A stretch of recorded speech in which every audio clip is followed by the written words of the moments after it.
Bom dia para todos, a paz do Senhor para todos. Nosso comentário bíblico de hoje está no Salmo 32 e o verso 9 que diz: Não sejais como o cavalo, nem como a mula, que não tem entendimento, cuja boca precisa de cabresto e de freio.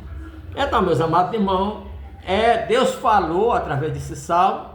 No texto anterior, o salmista, o homem de Deus, falando que os ensinamentos de Deus, a lei de Deus, o padrão ético e moral de Deus, são padrão ético e moral capaz de se enquadrar em qualquer sociedade, em qualquer tempo, transformar a vida e formar o caráter e o perfil de toda a sociedade, independente de cultura, independente de época. Mas nós vemos que os homens sempre procuraram expressar esse padrão ético e moral de Deus e passam até a desconhecer esse Deus, dizer que esse Deus não existe, dizer que esse Deus não é um Deus criador, enquanto a Bíblia diz que no princípio foi Deus quem criou os céus e a terra, tudo quem existe, inclusive o próprio homem, do pó da terra. Mas no homem Deus colocou uma coisa importante. Ele colocou o Espírito, o sopro na sua boca, ele o fez com sua mão e fez imagem e semelhança de Deus. E para que Deus fez isso? Com o objetivo desse homem reconhecer a existência desse Deus e de glorificar este Deus em todos os tempos. Mas devido à rebelião do homem, devido ao pecado do Éden, o pecado universal, então o homem tornou-se rebelde, o homem tornou-se achando-se superior a Deus, achando, primeiro, negar a existência de Deus, né? E quando diz que Deus existe, ele quer um Deus que seja comparado à sua mente. Do jeito que ele quer fazer um Deus, ele quer que Deus do céu seja desse jeito. Porém, o nosso Deus, ele tem um padrão ético e moral que se enquadra em toda a sociedade, que se enquadra em toda a cultura, que modifica a vida e a cultura e o caráter de todos os homens em todas as épocas, independente de época. E aí, quando o homem não absorve esse padrão de Deus, eles se tornam homens como que não tenham entendimento. E primeiramente ele não quer reconhecer um fato real, que é a existência de Deus. Um Deus que criou, mas é um Deus que protege, que provê, um Deus que cuida, um Deus que se preocupa com o homem, inclusive com o bem-estar moral do homem, para que o homem não sofra aqui na terra, mas principalmente com o bem-estar espiritual, para que o homem não seja eternamente condenado. E a maioria dos homens, por deixar esse padrão ético e moral de Deus, eles caem na idolatria. Nunca vi um tempo onde há tanta idolatria, caem na feitiçaria, né? Um conjunto de coisas como a feitiçaria, a imoralidade sexual,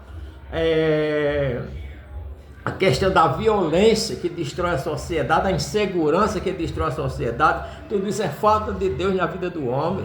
A Bíblia Sagrada já diz no livro do Antigo Testamento que os inimigos do homem seriam da sua própria casa. Nunca houve um tempo onde isso não esteja acontecendo. A gente está dentro de casa, os inimigos são mesmo nossos filhos, nossos pais, a pais matando filho, filho matando pai, pai estuprando, digo, filhos e filhas, não é? Vivendo uma vida destruindo sua família.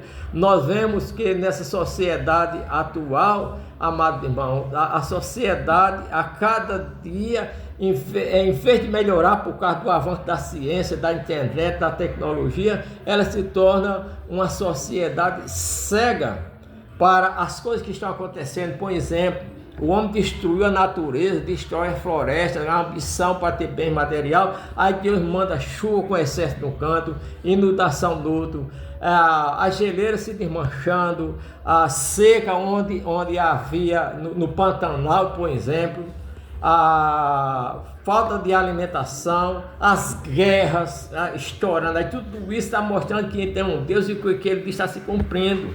Mas o homem, por não querer conhecer, aceitar isso, ele se torna semelhante a isso aqui. Não seja como o cavalo, ou como a mula, que precisa de cabresto e de freio para poder atender, para poder ver. A maior cegueira é a gente não querer ver um fato.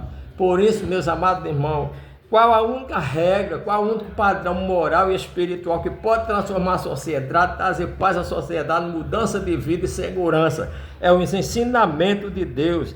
Aqui o verso 8 diz: instruir-te-ei e ensinar-te-ei o caminho que deves andar, guiar-te-ei com os meus olhos. Então, além de a gente ter o ensinamento de Deus, a gente passa a ser guiado, vigiado, protegido, iluminado com os olhos deste Deus, e assim seremos bons cidadãos, teremos o nosso entendimento reaberto, porque a Bíblia diz que o diabo ele segue o entendimento dos incrédulos, ele segue também os olhos, a gente fica...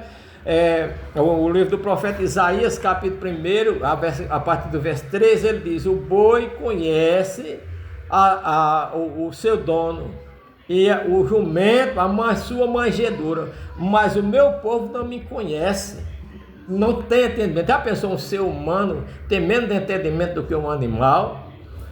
Pedro também disse na sua segunda epístola, parece que a partir do 2 e o 12, ele diz que estes pecadores, como animal que segue o seu próprio irracionalidade, comete torpeza, pecado. Nós precisamos abrir os nossos olhos de entendimento. Isso só vem através da lei de Deus, através da Bíblia Sagrada e da nossa conversão ao Senhor Jesus. Não sejais como o jumento, não sejais como o burro, como a mula que precisa de freio e de cabresto, para poder entender os fatos e a realidade que estão acontecendo. Que Deus vos abençoe.